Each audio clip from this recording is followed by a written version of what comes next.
Happy to be with you today. Your pastor is such an important part of the Conference of Baptist Ministers and our board of directors. It's been a great help to us in our current situation. I'm thankful for him. Me too. Thankful I have a close relationship with some of your members. They're in the choir, some of them. My friend Ed Hobart and Barbara Druski, who is an important part of TABCOM, Massachusetts Baptist Multicultural Ministries. I appreciate her work, her voice so much. And of course, my friend and colleague, Florence King, one of the pastors in TABCOM. So much do I appreciate you, Florence. Thank you. I love you. And it's good to see all of you. It's been a while since I've been here. I'm glad to be back. The meek shall inherit the earth. Someone said, the reason the meek shall inherit the earth is that they don't have the gumption to refuse it. That kind of cynicism we can understand because things seem not to be going well with the earth.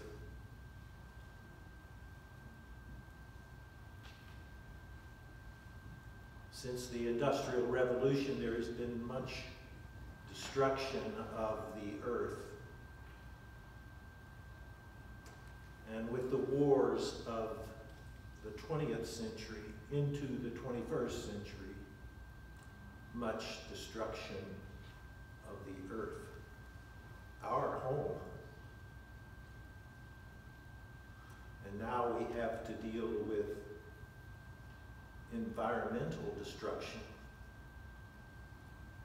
caused by the practices of the Industrial Revolution. So you can understand the cynicism. The meek shall inherit the earth.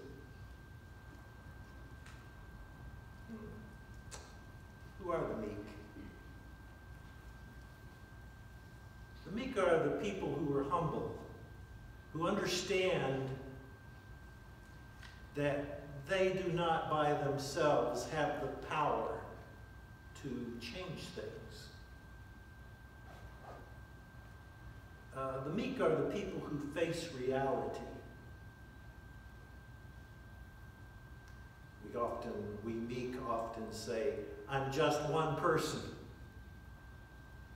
Or we are just one little family. We know that things are looking bad in various ways, but we don't know what to do.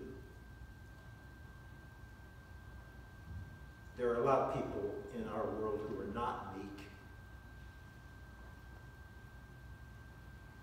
And we usually reward them and we lift them up and think highly of them. They are the celebrities of our day. It's very sad when you think about it, that of the top 10th of the upper United States 1% of people, the top 10th of the 1%, own as much wealth as the nation's bottom 90%. Did you realize that? Did you know that? Do you know that 57, according to CNBC's survey, 57% of Americans have less than $1,000 in savings? 39% have no savings at all. The meek last January, CNBC reported that more than a third, 36% of Americans would have to go into debt to pay for a major unexpected expense, like a trip to the hospital or a car repair. But it's not just an American issue. We do pretty well in America, even with those statistics, don't we? But it's a global issue. Concentrating wealth in the hands of a global oligarchic elite. 8 families in the world now hold as much wealth as 50% of the world's population. Doesn't that scare you? Don't you think that's unfair? 8 families hold more wealth than 50% of the world's population. Something's wrong there. The meek shall inherit the earth. How can God say that? It's the word of God. How can God say that? And how is that possible? And the meek shall inherit the earth. One thing to remember is that God called us the image and likeness of God, and to remember what that means, what it means to be the image and likeness of God. The translators have even changed that idea for us. You remember the passage in Genesis 1, be fruitful and multiply and fill the earth. And the translators say, and subdue it and have dominion over it. That's not the correct translation of the Hebrew. The Hebrew should be translated, be fruitful and fill the earth and nurture and develop it. That's what the Hebrew actually says. Nurture and develop it.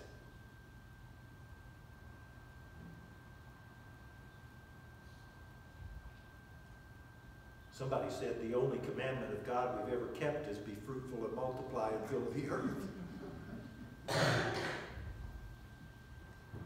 But this is, the idea here is that God calls all of us, the image and likeness of God, to be meek, to be humble, to realize that I have very little power on my own. And we have very little power as a small group. The truth is we're all in this together. That if we're going to do what God called us to do, be whom God called us to be, then we've got to be together. We have to be united, connected with each other. The truth is, scientific truth is, we are all connected. We're all part of each other. I think one of the children kept saying, I couldn't see their mouths, so I couldn't tell which one it was, but one of them kept saying very loudly, she said, do you love your mother and father? And he says, they're family. Of course I love them. And he said, do you love your brother and sister? They're family too. He loves his family, or she loves her family. And that's good. But you know, actually, scientifically speaking, biology has proven it, we're all family. Yeah. There's really no such thing as race. We're all brothers and sisters. And family in terms of siblings. We're all brothers and sisters. That's scientifically true. So, yes, love your family. Love everyone. We've often seen this great commandment that Jesus said was just as important as loving God. And that is, you will love your neighbor as yourself. And of course, down through the centuries, people have tried to limit that. So people would ask, the Hebrew people would ask, who is my neighbor? Remember, Jesus' one answer was the story of the prodigal son. Of the Good Samaritan. Who is my neighbor? Jesus said, everybody's your neighbor. Go out and be a neighbor. By that story. I love Kierkegaard's answer to that. Your neighbor is everyone you meet, without exception. No exceptions. I think today, most of you have televisions and internet, and you know what's going on all over the world. Your neighbor is everyone in the world, without exception. You will love your neighbor as yourself. Wow. In fact, the idea is your neighbor is yourself. We're all connected with each other. We're all a part of each other. You remember in the Orient, in the East, with Buddhist and Hindu traditions, they say, they greet each other with saying namaste. And that's usually translated as, I greet the divine in you. I have another way of greeting each other. I like to say, I greet myself in you. I greet myself in you because we're all a part of each other. That's what a neighbor is. And that's what it means to love your neighbor as yourself.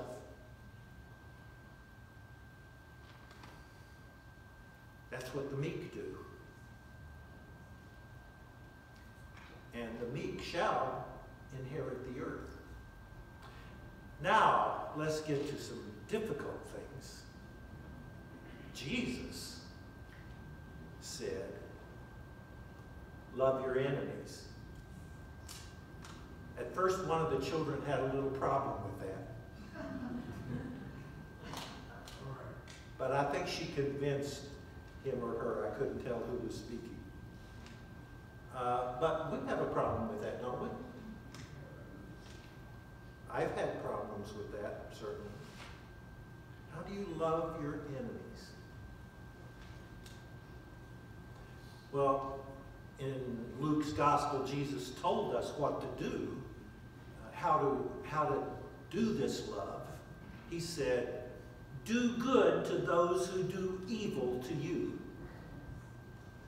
The way Paul put it in the letter of Romans was, never return evil for good. Always return good for evil.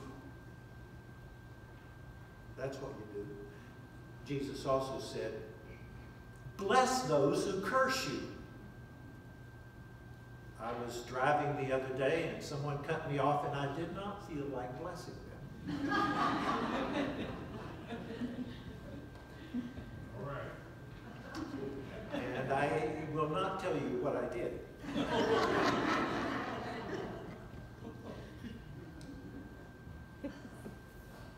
Bless those who curse you. And that's just a light thing, but think of a bigger picture of the world, of the whole nation, of what's going on in the world, how the elites are treating us and cursing us.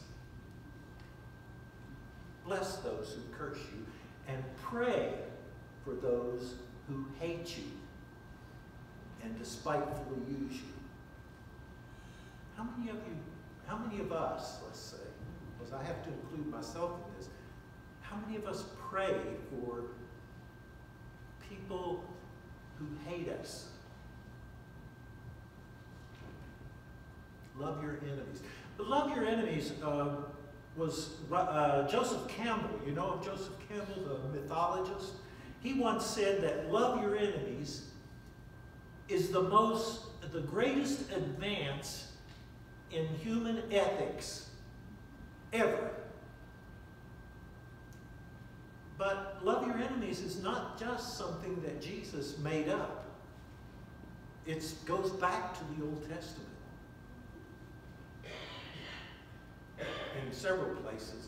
My favorite story about it is in Genesis. It's the story of Jacob wrestling with the angel. You remember that story? Jacob, it's interesting too, because Jacob, the name Jacob means the opposite of meek or humble. Jacob means grasper, someone who's out for himself, who wants to get everything he can get. That's Jacob. His mother or father, whoever named him, certainly had an interesting future ahead for him. They named him Grasper. Now we come to Jacob, and he's been a grasper. He has developed some enemies. One is his brother, Esau. He cheated him out of his birthright. He cheated him, deceived him, and took it away,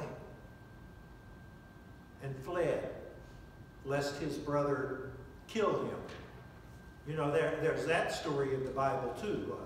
Cain didn't exactly love his brother, did he? So Jacob has to flee.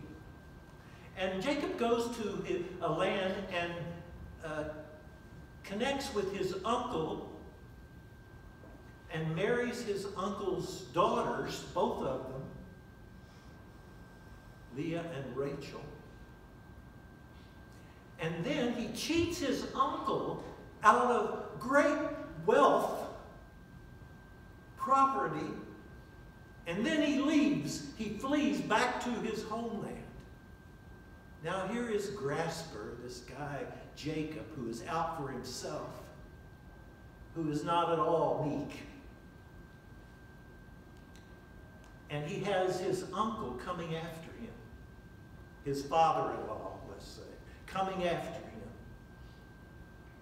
because he's been cheated, and he's taken away his father-in-law's both daughters, not to mention grandchildren. And in front of him is his brother. His brother is coming out to meet him. Enemies. Enemies. And so, I don't know if it was a dream or if he's wrestling with his own conscience, but the Bible says Jacob struggled with a man until the dawn, all through the night. Who is this man? I think this man represents his enemies. His father-in-law, his brother, those who are against him, who are cursing him, whom he's cheated, who are out to get him. He wrestles with this man throughout the night. And then the end of the wrestling, the struggling, comes when the man says, "Let me go." And Jacob says, "I will not let you go unless you bless me." And he receives a blessing from the man. And then we see an unusual little twist in the story. It says, and it's not really an angel, it says that Jacob realizes he has been wrestling with God, Yahweh. This is a twist because the blessing is interesting because the man, and he realizes it's God, changes Jacob's name. He transforms his character.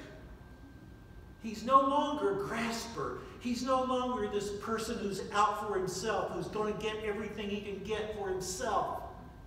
He's now Israel. And Israel means struggles with God. Struggles with God. That's enough to make you meek. And it made Jacob meek. Israel struggles with God.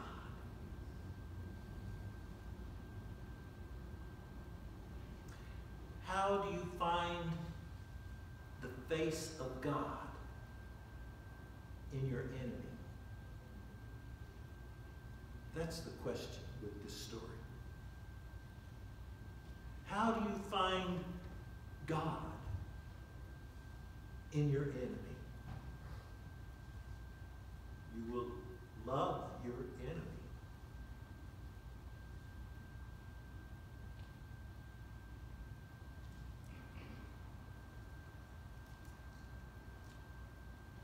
The church exists to show the world that love is possible.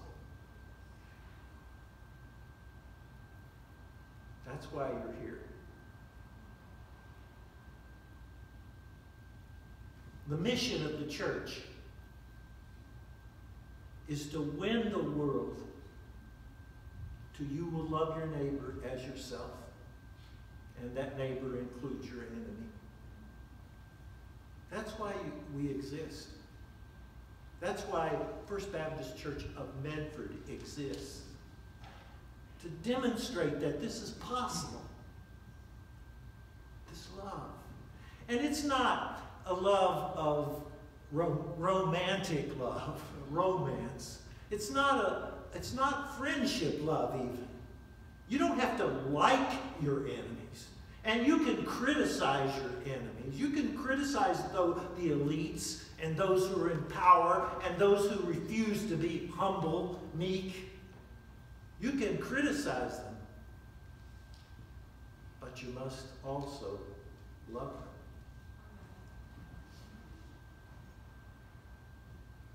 them. And you must demonstrate to the world that thinks that that kind of love is impossible. You must demonstrate that it is possible by your love for each other and by your mission to win the world till you will love your neighbor as yourself. You know, we're not fighting against other people. I know sometimes we think that the world has to do with presidents and senators and kings and rulers in the world, that they're the ones that we must fight against. No.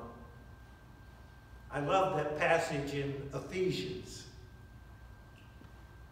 about the whole armor of God, the complete armor of God. Read it over again. It's in Ephesians 6. But it begins by saying, our fight is not against enemies of blood and flesh. Our fight is against, and this is the way I translate that passage, against the systems of domination, oppression, and secrecy. That's what we're fighting. In fact, we're fighting for people, even the people who are possessed with these systems. We're fighting for them. That they would be free. That they would understand that the meek shall inherit the earth. We're fighting for them. That's what the church is all about.